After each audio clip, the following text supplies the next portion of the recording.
Hi అండి. ఈరోజు మనం వచ్చేసి జడల రామలింగేశ్వర స్వామి ఆలయానికి అయితే వచ్చాము. అంటే మనకు చెరువుగట్టు అన్నట్టు. ఈ చెరువుగట్టు మనకు హైదరాబాద్ నుంచి ఆల్మోస్ట్ ఒక 80 కిలోమీటర్స్ దూరంలో ఉంది. చెరువుగట్టుకు వచ్చేసి మనకు చాలా ప్రత్యేకతలు అయితే ఉన్నాయి. ప్రస్తుతానికి మనం మెట్ల మార్గం గుండా పైకి అయితే వెళ్దాం. ఒకసారి వెళ్తూ మీకు ఎక్కడ స్టే చేయొచ్చు, మామూలుగా ఈ టెంపుల్ యొక్క విశేషాలు మొత్తం చెప్పుకుంటూ పైకి అయితే వెళ్దాం. ఇప్పుడు మనం ఈ జడల రామలింగేశ్వర స్వామి ఆలయానికి వెళ్ళే దారి దగ్గర అయితే ఉన్నాము. ఈ ఆలయం ఏంటంటే నార్కెట్పల్లి మండలం నుంచి 6 కిలోమీటర్ల దూరంలో, నేషనల్ హైవే నుంచి కిలోమీటర్ దూరంలోనే మనకు ఈ ఆలయం అయితే ఉంటుంది. ప్రస్తుతానికి మనం ఈ ఆలయం ఉన్న ప్రాంగణానికి అయితే వచ్చాము. చూడండి, ఈ ఆలయం ముందు మనకు ఒక పెద్ద నందీశ్వరుడు అయితే మనకు దర్శనమిస్తూ ఉంటాడు. ఇక్కడ ఈ నందీశ్వరుని ఒకసారి మనం దర్శనం చేసుకొని ఇక ప్రధానమైన ఆలయం ఈ మహద్వారం నుంచి లోపలికి అయితే ప్రవేశిస్తాము. మనం ఆలయం లోపలికి ఈ మెట్ల మార్గం గుండా వెళ్ళే ముందు భక్తులు అందరూ వచ్చేసి ఇక్కడ చూడండి ఒకసారి, ఇక్కడ కుంకుమ, పసుపు, అగరబత్తీలు ముట్టించి ఇక్కడ ఒక కొబ్బరికాయ కొట్టి అయితే మనకు ఈ నడక మార్గంలో ఆలయ పైభాగానికి అయితే చేరుకుంటారు. మనం ప్రస్తుతానికైతే మెయిన్ కమాన్ దగ్గర అయితే ఉన్నాం. చూడండి, ఈ కొండపైకి చేరుకోవడానికి మనకు 2 మార్గాలు అయితే ఉన్నాయి. ఒకటి వచ్చేసి మెట్ల మార్గం ఉంది, మరొకటి వచ్చేసి డైరెక్ట్ వెహికల్ పైన కూడా ఆలయ పైభాగానికి అయితే చేరుకోవచ్చు. ఇప్పుడు మనం ఈ మెట్ల మార్గంలో పైకి అయితే వెళ్తున్నాం. అయితే ఆలయ విశేషానికి వస్తే మాత్రం పూర్వం అంటే పరశురాముడు క్షత్రియుని వధించిన తర్వాత తన పాప నివారణకు వచ్చేసి మన భారతదేశంలో 108 ప్రదేశాలలో వచ్చేసి 108 శివలింగాలను అయితే ప్రతిష్ఠించడం జరిగింది. అందులో మనకు చివరి లింగం వచ్చేసి ఈ జడల రామలింగేశ్వర స్వామి ఆలయంగా చెప్పుకోవచ్చు. ఈ మెట్ల మార్గంలో ఇక పైకి అయితే వెళ్దాం. ప్రజెంట్ వచ్చేసి ఇప్పుడే మెయిన్ ఎంట్రన్స్ దాటుకొని ఈ మెట్ల పైన అయితే పైకి వెళ్తున్నాం. ఇక మెట్లు ఆల్మోస్ట్ ఒక 200-300 మెట్లు అయితే అనిపిస్తుంది. ఇవన్నీ మెట్లు ఎక్కుంటే ఇక మనం పై భాగానికి అయితే చేరుకుందాం. మొత్తం చూడండి, మెట్లకు భక్తులు కుంకుమ పసుపు కలిపి పెట్టిన బొట్లే కనబడుతున్నాయి. ఇక్కడ వచ్చేసి గణనాథుని యొక్క విగ్రహం ఉన్నది, ఒకసారి చూపిస్తా చూడండి. ఇప్పుడు వచ్చేసి మనం ఈ మెట్ల మార్గంలో వెళ్తూ ఉంటే కొంచెం ఇలా పైకి రాగానే మీకు ఇక్కడ గణనాథుని యొక్క విగ్రహం అయితే కనబడుతుంది. చూడండి, ఇక్కడ గణనాథుని దర్శనం చేసుకొని ఇక మనం ఆలయం పైకి అయితే చేరుకోవాల్సి అయితే ఉంటుంది. చాలామంది భక్తులు తన కోరిక నెరవేరాలని ఈ భక్తులు ఈ మెట్ల మార్గంలో పైకి చేరుకోవడం అయితే జరుగుతుంది. ఆల్మోస్ట్ మీకు ఏంటంటే 365 మెట్లు ఎక్కైతే పైకి అయితే చేరుకోవాల్సి ఉంటుంది. మెయిన్ గోపురం అక్కడి నుంచే మనం ఎక్కుకుంటా ఈ పై వరకు అయితే వచ్చినాం. ఇక ఇక్కడి నుంచి ఇంకా పైకి అయితే వెళ్దాం. ఇక మనం మొత్తానికైతే మెట్ల మార్గంలో ఎక్కుంటూ ఆల్మోస్ట్ పై వరకు అయితే వచ్చినాం. ఇక్కడ నుంచి కొంచెం పైకి ఎక్కితే ఇక మనకు ఆలయం అయితే ఉంటుంది. మనం వచ్చిన ప్లేస్ చూపిస్తుంది చూడు, అక్కడి నుంచి ఇవన్నీ మెట్లు ఉన్నాయి కదా, ఈ మెట్లన్నీ ఎక్కుకుంటూ పై వరకు అయితే వచ్చినాము. అక్కడి నుంచి ఇవన్నీ మెయిన్ గోపురం అక్కడ ఉన్నది. ఇక ఇక్కడ నుంచి మనం ఇక కొంచెం పైకి వెళ్తే అయితే మనకు ఆలయం అయితే ఉంది. చూడండి, భక్తులు వాళ్ళ కోరికలు నెరవేరాలని అన్ని బొట్లు పెట్టుకుంటూ పై వరకు అయితే ఎక్కుతారు. కొందరు వచ్చేసి మోకాళ్ళ మీద ఎక్కడ కూడా గమనించడం జరిగింది. ఇక్కడ నుంచి ఒకసారి ఆలయం యొక్క వ్యూ చూపిస్తా చూడండి. ఆల్మోస్ట్ పై వరకు వచ్చినాం కదా, ఇక చూడండి వ్యూ కనబడుతుంది, చక్కగా కనబడుతుంది. చూడండి, మెట్లకు అన్నీ ఆల్మోస్ట్ మీకు బొట్లు పెట్టే కనబడుతున్నాయి. చూడండి, ఇక్కడ శివపార్వతుల యొక్క ఫోటోలు అవన్నీ కనబడుతున్నాయి. చూడండి, ఇలా మీకు ఆల్మోస్ట్ పైకి రాగానే ఇక శివపార్వతుల యొక్క విగ్రహాలు దాటుకుంటూ రాగానే తలనీలాలు సమర్పించుకునే ప్రదేశం ఉంటుంది. ఇక్కడనే మామూలుగా వెంట్రుకలు తీస్తే 50 రూపాయలట, పుట్టెంటికలు తీస్తే 100 రూపాయలట. కొందరు ఎల్లమ్మకు బోనాలు చేస్తారు, సౌండ్ వస్తుంది చూడండి అక్కడ ఎల్లమ్మ తల్లి. ఇక్కడి నుంచి పైకి వెళ్ళి చూద్దాం ఇంకెట్లా ఉందో. మొత్తానికైతే ఇక మనం ఆలయ పైభాగానికి అయితే చేరుకున్నాం. ఇక ఆల్మోస్ట్ 365 మెట్లు కంప్లీట్ చేసుకొని పైకి అయితే వచ్చేసినాం. ఇలా మీకు మెట్ల మార్గంలో పైకి రాగానే ఇక్కడ ఎల్లమ్మ తల్లి వారి ఆలయం అయితే మీకు దర్శనమిస్తుంది. చూడండి, అక్కడ మనకు కొందరు వచ్చేసి ఆలయంలో పూజలు అయితే చేస్తున్నారు. వాటితో పాటు చూడండి భక్తులు బోనాలు చేస్తున్నట్టున్నారు, ఆ సౌండ్స్ కూడా వస్తున్నాయి. చూడండి, మీకు మెట్ల మార్గంతో పాటు డైరెక్ట్ పైకి రావడానికి వెహికల్ మార్గం కూడా ఉంది. ప్రస్తుతం చూస్తుంది అదే, ఈ కొండపై దాకా మనమైతే వెళ్ళొచ్చు. ఈ లెఫ్ట్ సైడ్ చూస్తుందండి, ఈ కాటేజీలో వచ్చేసి మనమైతే స్టే చేయొచ్చు. ఒక్కొక్కరికి 500 రూపీస్ అయితే తీసుకుంటారు రూమ్కు. ఉండాలనుకుంటే ఇక్కడైతే మీరు ఉండొచ్చు. ఇక్కడనే మీకు శివలింగం కూడా దర్శనమిస్తుంది. శివుడు కూడా విగ్రహ రూపం కాక స్వామివారు పెద్ద అవతారంలో ఉంటాడు. ఇక్కడ దర్శనం చేసుకొని ఇక పైకి కొండపైకి అయితే చేసేయండి. ఇదంతా మనకు కొండపైకి వచ్చినాక పార్కింగ్ యొక్క వ్యూ. ఇక ఇక్కడ నుంచి మనం ఏంటంటే ఇక ప్రధానమైన ఆలయం దగ్గరికి అయితే వెళ్తూ ఉన్నాం. మొత్తం కొండపైన ఉంది కాబట్టి నడుచుకుంటూనే లెవెల్స్ అయితే ఉంటుంది. ఇక ఈ కింది భాగాన్ని మీకు అనేకమైన కాటేజెస్ కనబడుతూ ఉంటాయి, ప్రసాద కౌంటరు అవన్నీ అయితే ఇక్కడనే కనబడతాయి. ఒకసారి చూడండి, ఆ రైట్ సైడ్ కనబడుతుంది ప్రసాదం యొక్క కౌంటరు. ఇక ఇక్కడ నుంచి మనం ఆలయ పైకి వెళ్తూ కొన్ని విశేషాలు అయితే తెలుసుకుందాం. మామూలుగా ఏంటంటే పరశురాముడు వచ్చేసి క్షత్రియుని సంహరించిన తర్వాత తన పాప నివారణకు వచ్చేసి మన భారతదేశంలో మొత్తం 108 ప్రదేశాలలో శివలింగాలను అయితే ప్రతిష్ఠించాడు. ఆ 108 శివలింగాల దగ్గర ఒక్కొక్క శివలింగం దగ్గర కొన్ని వందల వేల సంవత్సరాలు తపస్సు చేస్తూ ఆ వచ్చిన శక్తిని అయితే మొత్తం అక్కడనే ఉంచేసి అయితే రావడం జరిగిందట. అయితే మనకు పరశురాముడు 108 శివలింగాలను ప్రతిష్ఠించాడు కదా. చివరి శివలింగం అంటే 108వ శివలింగంగా ఈ జడల రామలింగేశ్వర స్వామిని అయితే ఇక్కడ ప్రతిష్ఠించడం అయితే జరిగింది. అయితే ప్రతిష్ఠించి పూజలు చేస్తూ ఉంటే ఎన్ని సంవత్సరాలైనా మనకు స్వామివారు అంటే శివుడు దర్శనం ఇవ్వకపోవడంతో కోపంతో ఇక్కడ ఉన్న శివలింగాన్ని అయితే గుడ్డలతో కొట్టాడట. అప్పుడు శివలింగం నుండి శివుడు ప్రత్యక్షమై ఈ ప్రాంతంలోనే కలియుగం అంతమయ్యే వరకు నేను ఉంటాను అని చెప్పి ఇక్కడ స్వామివారు ఉన్నాడని భక్తుల యొక్క నమ్మకం. అదే ఇక్కడ స్థల పురాణంగా చెప్పడం అయితే జరుగుతుంది. ప్రస్తుతానికి మనం కోనేరు దగ్గర అయితే వచ్చాం చూడండి. అక్కడి నుంచి వచ్చాక మనం కోనేరులో అందరం స్నానం చేసి ఇక స్వామివారి దర్శనం దగ్గరికి అయితే వెళ్ళవలసి అయితే ఉంటుంది. ప్రస్తుతానికి మనం ఈ కోనేరులో కాలు చేలు కట్టుకొని స్వామివారి దగ్గరికి అయితే వెళ్తున్నాం. ఒకసారి చూడండి, అటు సైడ్ వచ్చేసి మీకు మనం వచ్చాం కదా మెట్ల మార్గం, అటైతే ఉంది. కూల్ డ్రింక్స్ అవి కావాలంటే షాప్ వచ్చేసి ఇక్కడైతే ఉన్నాయి చూడండి, ఇక్కడ కూల్ డ్రింక్స్ ఉన్నాయి. ఆ కిందికి వెళ్తే మనకు ప్రసాదం యొక్క కౌంటర్ కూడా కనబడుతుంది. ఇటు సైడ్ వచ్చేసి కొంచెం సేద తీరడానికి వీలుగా కొన్ని అయితే కట్టారు. ఇక్కడైతే మనం కొద్దిసేపు అయితే నివసించవచ్చు. ఒకసారి చూడండి ఎలా కనబడుతుందో ఆలయం యొక్క ప్రాంగణం ఇదంతా మనం చూస్తుంది. వావ్, ఎంత సూపర్గా కనబడుతుంది చూడండి ఆలయం యొక్క ప్రాంగణం. ఇక ప్రధానమైన ఆలయం వచ్చేసి ఇక్కడి నుంచి అయితే వెళ్ళాలి. ఒకసారి అక్కడికి వెళ్ళాక మీకు అయితే చూపిస్తాను. ఇక్కడి నుంచి కొంచెం ముందుకైతే వెళ్దాం పదండిగా. ఈ రైట్ సైడ్ ఉన్నది మీకు ఏంటిదో చూపించాక ఒకసారి మనం ఆలయ పై భాగానికి అయితే వెళ్దాం. ఇక్కడ వచ్చేసి మనకు కొంచెం కూర్చోవడానికి వీలుగా అన్ని ఏర్పాట్లు అయితే చేశారు. ఆ మధ్యలో వచ్చేసి మనకు స్వామివారి యొక్క శివలింగం అయితే కనబడుతుంది. చాలామంది భక్తులు అక్కడ దర్శనం చేసుకోవడం అయితే చూస్తున్నాం. ఆ రైట్ సైడ్ ఉందా, అక్కడి నుంచి మెట్ల మార్గం ఉంది, అక్కడనే ఎల్లమ్మ టెంపుల్ ఉంది. మనం అక్కడి నుంచి కూడా వచ్చాము. ఇక ఇక్కడ వచ్చేసి చాలామంది భక్తులు అయితే పూజిస్తున్నారు చూడండి. ఒకసారి దగ్గరికి వెళ్ళి చూపిస్తా చూడండి. ఇక్కడ చాలామంది ఇక్కడ కొబ్బరికాయలు కొట్టి స్వామివారిని పూజించడం అయితే చూడడం జరిగింది. మీరు కూడా వచ్చినప్పుడు తప్పకుండా ఇక్కడైతే కొబ్బరికాయ కొట్టి స్వామివారిని అయితే దర్శనం చేసుకోండి. ఒకసారి ఇక్కడ నుంచి కోనేరు కూడా చూడండి ఎంత చక్కగా కనబడుతుంది చూడండి. ఆ దూరంలో వచ్చేసి మనకు నేషనల్ హైవే అయితే కనబడుతుంది. ఇక్కడ నుంచి మనం ఒకసారి స్వామివారిని అయితే ఇక దర్శనం అయితే చేసుకుందాం. ఇక స్వామివారి దర్శనానికి వెళ్ళే మార్గం ఇక్కడ కనబడుతుంది చూడండి. మనకు ఉచిత దర్శనం వచ్చేసి లెఫ్ట్ సైడ్ నుంచి ఉంది.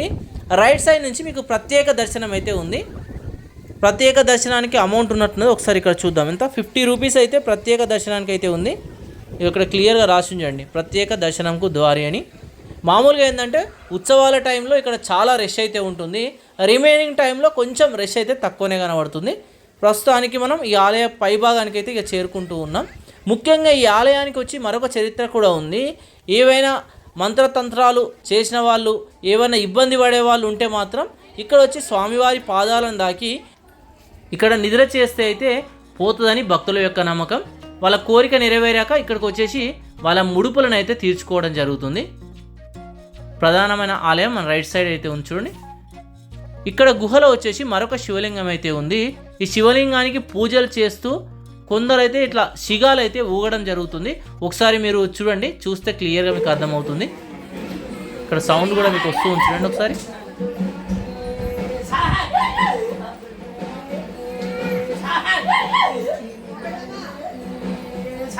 పాలాభిషేకం చేస్తున్నట్టున్నారు.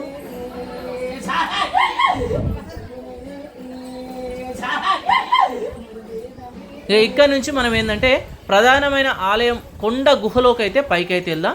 అయితే పరశురాముడు శివుడు ప్రత్యక్షమైన తర్వాత ఇక్కడనే ఒక గుహలో లింగ రూపంలో అయితే ఉండడం జరిగింది.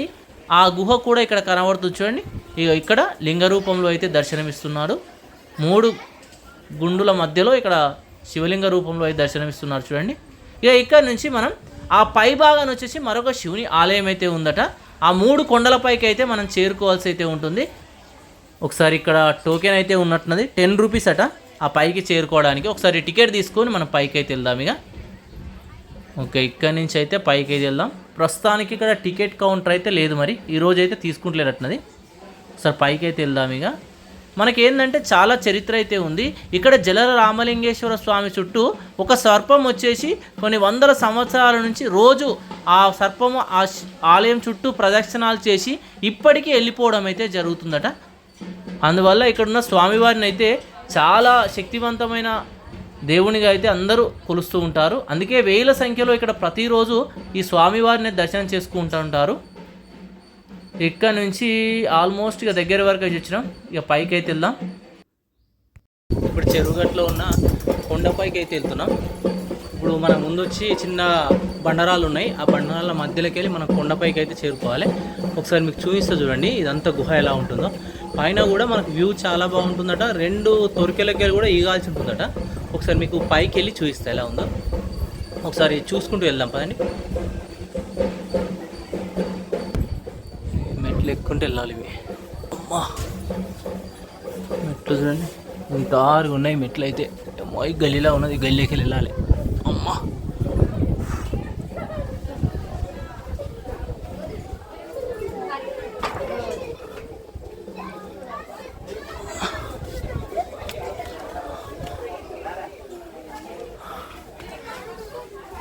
ఇంకా పైకి ఎక్కాలి. అమ్మా, ఈ గుహలకెళ్ళి అయితే దాటుకుంటూ ఇప్పుడే ఈ మధ్యలో వరకు అయితే వచ్చినాం. అన్ని ఇనుపవాట్లతో ఏర్పాటు చేశారు. అక్కడ స్వామివారి యొక్క గోపురం కనబడుతుంది చూడండి. భక్తులు అక్కడ పైన దర్శనం చేసుకొని ఇప్పుడే కిందికి అయితే వస్తారు. ఇక్కడ నుంచి మనం పైకి అయితే వెళ్ళాలి. అక్కడ గుహ కనబడుతుంది చూడండి ఒకసారి. ఇగో ఈ 2 గుహలు ఉన్నాయా, కొందరు కిందికి వెళ్ళి పైకి వస్తారు. ఆ కింద చూడండి 2 బండరాల మధ్యలోకి వెళ్ళి ఎంత లావుగా ఉన్న వాళ్ళైనా అక్కడ సైడ్ వెళ్తారట. అక్కడ శివలింగాన్ని దర్శనం చేసుకొని వస్తారు. పట్టే వాళ్ళు అయితే వెళ్ళొచ్చు, కొందరం అయితే పట్టట్లేదు. ఒకసారి మీకు క్లియర్గా దగ్గరికి వెళ్ళి చూపిస్తా చూడండి. ఇక్కడికి వెళ్తే అనుకున్న కోరికలు నెరవేరుతాయని భక్తుల యొక్క నమ్మకం. చాలామంది అయితే ట్రై చేస్తున్నారు, కొంతమంది అయితే వెళ్తున్నారు చూడండి. ఇక్కడి నుంచి అటు సైడ్ వెళ్ళినా మనం అక్కడి నుంచి కొండపైకి చేరుకోవచ్చు. ఒకసారి చూడండి, ట్రై చేస్తున్నారు అందరైతే.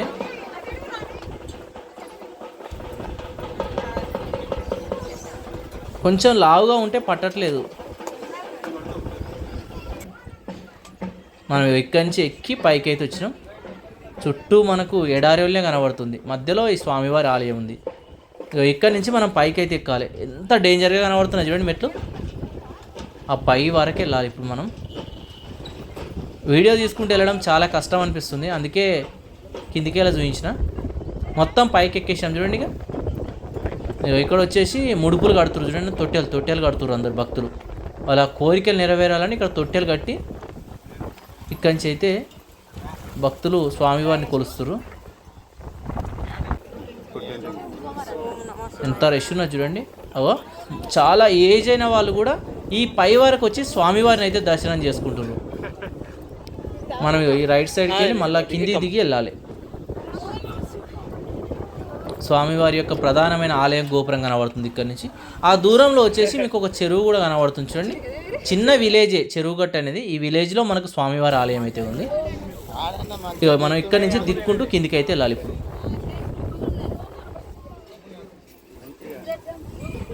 ఇక్కడ నుంచి దిగుదాం. ఇక కొందరు పైకి ఎక్కుతారు కానీ కిందికి దిగేటప్పుడు చాలా భయపడుతున్నారు. అసలు ఈ పైన చూస్తే చాలా ప్రమాదకరంగా ఉంది. ఒకసారి చూడండి, మీరు కూడా చూస్తే ఎట్లా అనిపిస్తుంది. పక్క నుంచి ఆ గుహలో నుంచి పైకి వెళ్ళి పైన స్వామివారిని దర్శనం చేసుకొని కొబ్బరికాయలు కొట్టి ఇక అక్కడి నుంచి మళ్ళీ మన కిందికి అయితే వస్తున్నాం చూడండి.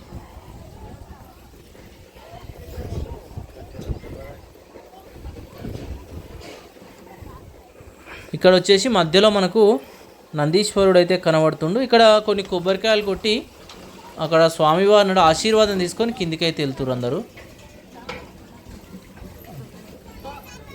ఇక్కడి నుంచి మనం కిందికి అయితే వెళ్ళేద్దాం. ఇక కిందికి వెళ్ళాక మళ్ళీ ఇంకేమేమి ఆలయాలు ఉన్నాయి అవన్నీ అయితే చూద్దాం. ఆ రైట్ సైడ్కి వెళ్ళి కొండపైకి వెళ్ళి ఇక్కడి నుంచి మళ్ళీ కిందికి అయితే వెళ్తున్నాం.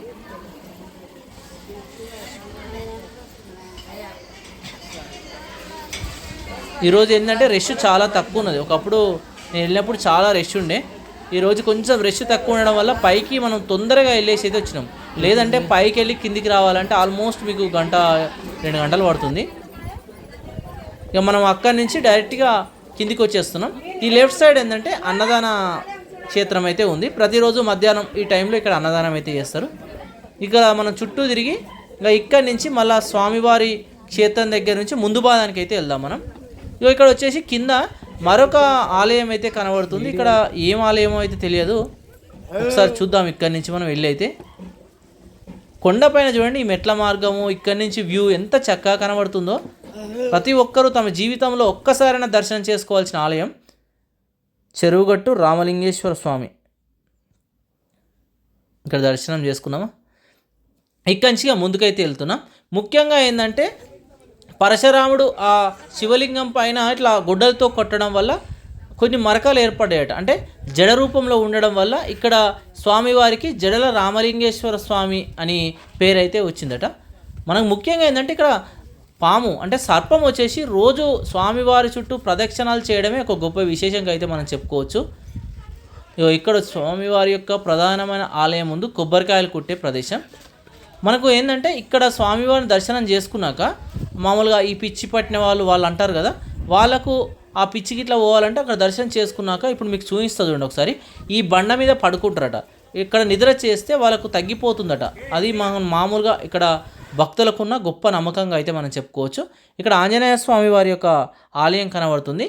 ఈ స్వామివారి ఆలయం ముందే మనకు ఆ బండ అయితే ఉంటుంది. ఇప్పుడు చూపిస్తుంది చూడండి. ఇక మనం చూసిన రేణుకా ఎల్లమ్మ వారి ఆలయం. మనకు సౌండ్సే మీకు చాలా వినబడుతున్నాయి. ఉత్సవాల టైంలో ఏంటంటే చాలా హెవీగా రష్ అయితే ఉంటుంది. ప్రస్తుతం ఏంటంటే ఎటువంటి ఉత్సవాలు జరగట్లేదు కదా, అందుకోసం కొంచెం రష్ అయితే తక్కువ ఉంది. మళ్ళీ ఎగ్జామ్స్ టైము, ఈ ఎండాకాలం బాగా ఎండలు కొట్టడం వల్ల ఇక్కడ కొంచెం రష్ అయితే ఇప్పుడు తక్కువ ఉండడం వల్ల మన దర్శనం ఇవన్నీ తొందరగా అయిపోతున్నాయి.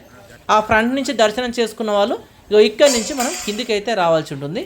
మనం ఆ పక్క నుంచి ఇటు సైడ్ అయితే వచ్చేసాము. ఇప్పుడు ఈ బండ మీద నిద్ర చేస్తారు. ఏదైనా మనకు దుష్టశక్తులు వాళ్ళ మీద ఉన్న వాళ్ళు ఇక్కడ నిద్రిస్తే వాళ్ళకు అనుకున్న ఈ శక్తులన్నీ నశించిపోయి మంచి వాళ్ళు అవుతారని భక్తుల యొక్క నమ్మకం. ఈ బండ మీద పడుకుంటారు. ఒక వారం రోజులు ఇట్లా నిద్ర చేస్తారట. వాళ్ళకి అన్నీ మామూలుగా తొలగిపోతాయని భక్తుల యొక్క నమ్మకం. ఇక్కడ చూడండి, ఇక్కడ స్వామివారి చుట్టూ పసుపు కుంకుమతోని అంతా అలంకరించడం అయితే జరిగింది. చూడండి, మనకు మెయిన్ ఏంటంటే ఇక్కడ అనుకున్న కోరికలు అయితే నెరవేరుతాయట. అందుకే చాలామంది భక్తులు ఈ చెరువుగట్టుకు అయితే రావడం జరుగుతుంది. మామూలుగా సంతానం లేని వాళ్ళకు కూడా చాలా ప్రసిద్ధి ఈ క్షేత్రం అయితే. సంతానం లేని వాళ్ళు ఇక్కడ స్వామివారిని దర్శనం చేసుకొని తొట్టె కడుతున్నాం కదా పైన, అట్లా తొట్టె కట్టి వెళ్తే వాళ్ళకి సంతానం కలుగుతుంది అని ఇక్కడ భక్తులు అయితే ఎక్కువ శాతం నమ్ముతూ ఉంటారు. వాటితో పాటు ఇప్పుడు మనం చెప్పుకున్నట్టే ఏదైనా దుష్టశక్తులు వాళ్ళ పైన ఉంటే ఆ దుష్టశక్తులను తొలగించడానికి కూడా స్వామివారిని దర్శనం చేసుకొని ఇక్కడ నిద్ర చేస్తే అయితే అవన్నీ తొలగిపోవడం అయితే జరుగుతుందట. మనకు పరశురాముడు ప్రతిష్ఠించిన 108వ శివలింగమే ఈ జడల రామలింగేశ్వర స్వామి ఆలయం. మన జీవితంలో ఈ 108 దివ్య క్షేత్రాలను దర్శించుకోవడం ఒక పూర్వజన్మ సుకృతంగా మనం భావించవచ్చు. కానీ జీవితంలో తప్పకుండా అందులో కొన్ని అయినా మనమైతే దర్శనం అయితే చేసుకుందాం. అందులో మొదటగా మనకు శ్రీశైలం కానీ ఈ జడల రామలింగేశ్వర స్వామి ఆలయాలు కానీ మనం అందరం దర్శించుకునే. ఒకసారి ఇక్కడ చూడండి, ఆ కొండ కింది భాగం దాకా మనం అయితే వచ్చేసినాం పైనుంచి. ఆ కిందికి వచ్చాక ఇక్కడ స్వామివారి ఆలయం, ప్రధానమైన ఆలయం ఇక్కడ కూడా ఒకటి ఉంటుంది. ఒకసారి చూడండి, ప్రస్తుతానికి ఏంటంటే మూసేసి ఉంది. మనకు 1 వరకు ఇలా ఓపెన్ ఉంటుంది, ఈవినింగ్ వచ్చేసి 4కి ఇలా స్టార్ట్ అవుతుంది కదా. అందుకే చాలామంది భక్తులు ఈ ఫ్రంట్ కొబ్బరికాయలు కొట్టి అయితే వెళ్తుర్రు. రూమ్స్ వచ్చేసి ఇక్కడ కూడా మీకు దొరుకుతాయి. చూసి టూర్ ప్లాన్ అయితే చేసుకోండి. Thank you.